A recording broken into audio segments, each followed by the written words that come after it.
О, море, море, преданным скалам ты ненадолго подаришь прибой. Море, возьми меня в дальние дали, паруса малым вместе с собой. 8 апреля под окнами дома на Зоологической улице в Москве нашли тело певца Евгения Кунгурова. 40-летний ведущий телепередачи «Романтика романса» на телеканале «Культура» и участник шоу «Голос» и «Один в один» на Первом канале свел счеты с жизнью на фоне тяжелой депрессии. Следователи выясняют причины гибели известного оперного и эстрадного певца. Насколько известно, у Евгения был непростой период в жизни, Кунгуров был в процессе развода. Незадолго до гибели Кунгуров записал видео, в котором призвал всех беречь друг друга. «Звоните чаще друг другу, любите своих родителей, любите свою родину, потому что здесь мы выросли, здесь похоронены наши предки», сказал Евгений в обращении. Одни поклонники уверены в том, что артист уже тогда понимал, что случится что-то страшное. А другие считают, что Кунгуров не был похож на человека, который способен на глупые и необдуманные поступки. У артиста были популярность, множество поклонников, любящие дети. Основной причиной трагедии называют душевное расстройство, о котором знал только узкий круг его близких. Евгений страдал затяжной депрессией, а еще ранее имел проблемы с алкоголем и пристрастился к психотропным препаратам. В последнее время певцу пришлось даже обращаться за помощью к психиатру из частной клиники. «Там хитрая болезнь, я даже не представлял, что она бывает», признался журналистам отец артиста, десантник, ветеран боевых действий в Афганистане Виктор Кунгуров. «Человек с ней теряет лицо, теряет себя, теряет тело.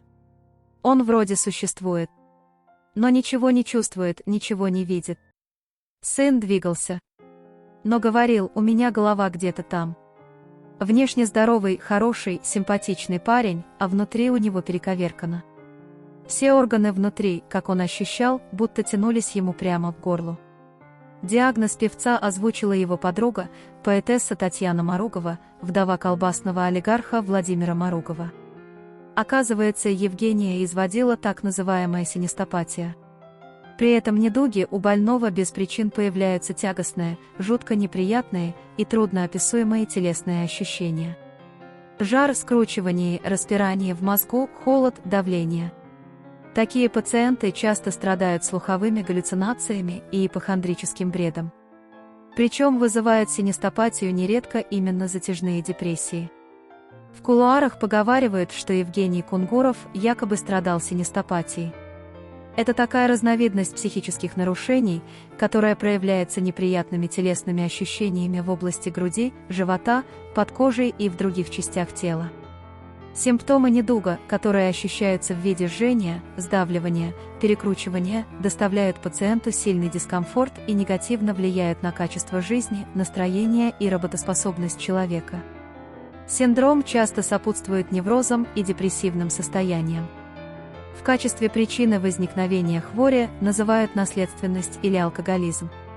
Как признался в беседе один из коллег Кунгурова, внешне Евгений ничем не показывал, что его мучили боли. Он выходил на сцену, много работал. Правда, летом прошлого года случился один инцидент. Артист должен был выступать на музыкальном фестивале в Санкт-Петербурге. Он появился на репетиции, постоял на сцене и сообщил, что не может спеть из-за физического состояния.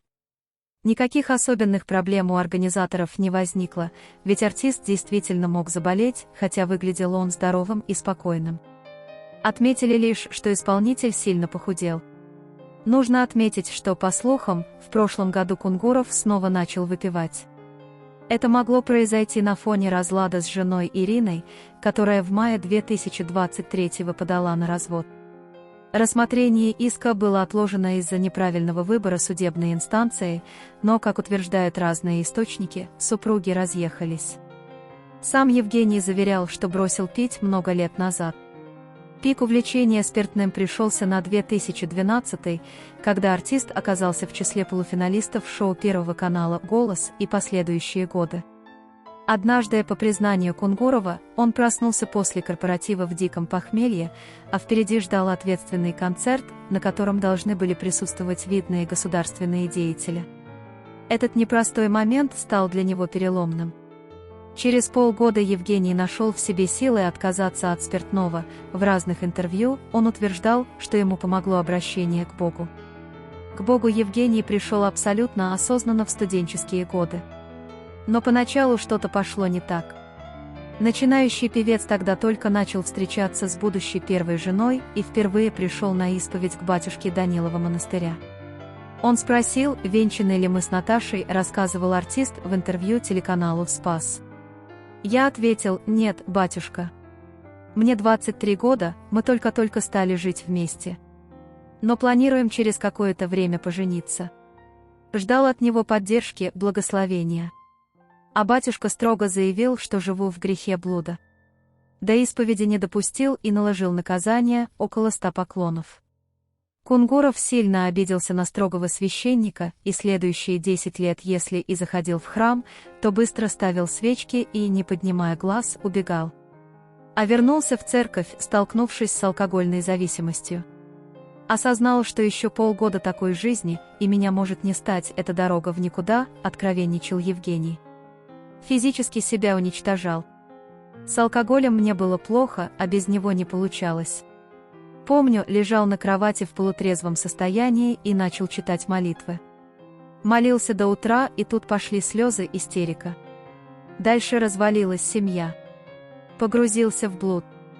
Одна женщина, вторая, третья. Но романы без обязательств счастья не принесли. Встать на путь исправления Кунгурову помогли вторая супруга и паломническая поездка в Дивеево, где он приложился к мощам Серафима Саровского. А дальше была многочасовая исповедь в монастыре Филофеи на Афоне. Тогда переживал переломный момент в профессии, говорил в интервью артист. Я ведь ушел из оперы. И съедал себя, что эстрада перестала доставлять удовольствие. Не находил себе места, страдал от гордыни. А с Афона вернулся окрыленным. Стал практиковать Иисусову молитву, венчался с женой Ириной. А потом Евгений вдруг всерьез задумался стать монахом. Строго держал посты, отбивал поклоны и ходил на таинство в храм. Против был его духовник, митрополит Ростовский и новочеркасский отец Меркурий. Владыка настоял, что раз музыкант завел семью, то ему необходимо заземлиться, помогать супруге с детьми, быть крепким плечом для семьи. Проблемы на личном фронте тоже могли стать для Кунгурова последней каплей. Поклонники были уверены, что Евгений абсолютно счастливый семьянин. Красавица-жена, телевизионный режиссер Ирина Миледина. Обожаемые дети, 8-летний Иван и 2-летняя Ариадна. Но после гибели певца выяснилось, что последний год супруга с отпрысками жили отдельно от него. Весной 2023-го Ирина подала на развод. Суд дал им месяц на раздумье.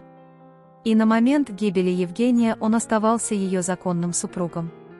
Ирина – вторая супруга знаменитого баритона. Впервые Кунгуров женился еще до прихода на «Голос» на звезде Московского театра у Никитских ворот Наталье Троицкой. Когда они поженились, ее сыну от предыдущего брака с артистом Александром Топурией, Кириллу, было 5 лет.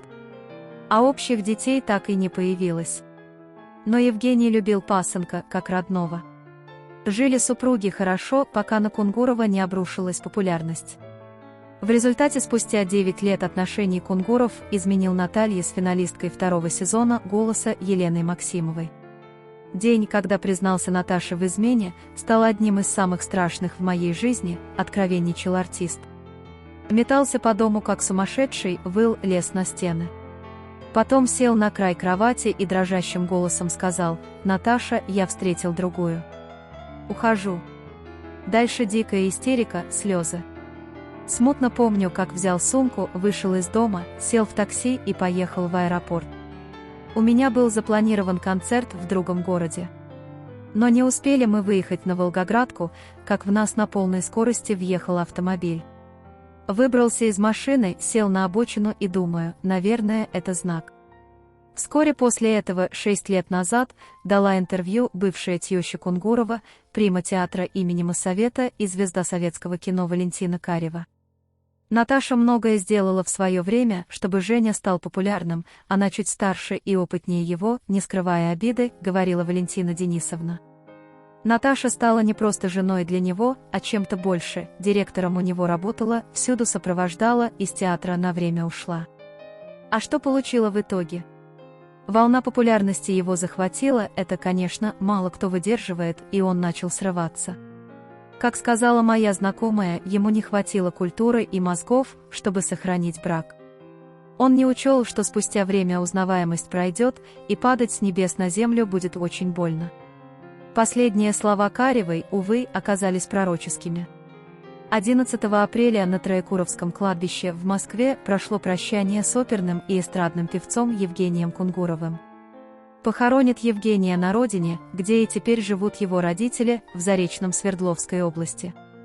Среди тех, кто пришел с ним проститься, были его земляки, представители уральского землячества в Москве. «Ты наш уральский самоцвет, наша гордость», — сказала представительница землячества у гроба. В течение 20 минут коллеги и друзья прощались спокойным. После кратких речей вновь можно было подойти, оставить цветы, проститься. Фотографировать в зале, даже на телефон, было строго запрещено. Две молодые женщины, а не отряд крепких секьюрити, сумели навести порядок. Действовали четко и деликатно. Стоило кому-то из коллег Евгения вынуть мобильный телефон и сделать прощальный снимок, тут же подошли и требовали удалить фото. Случайных людей на прощании не было.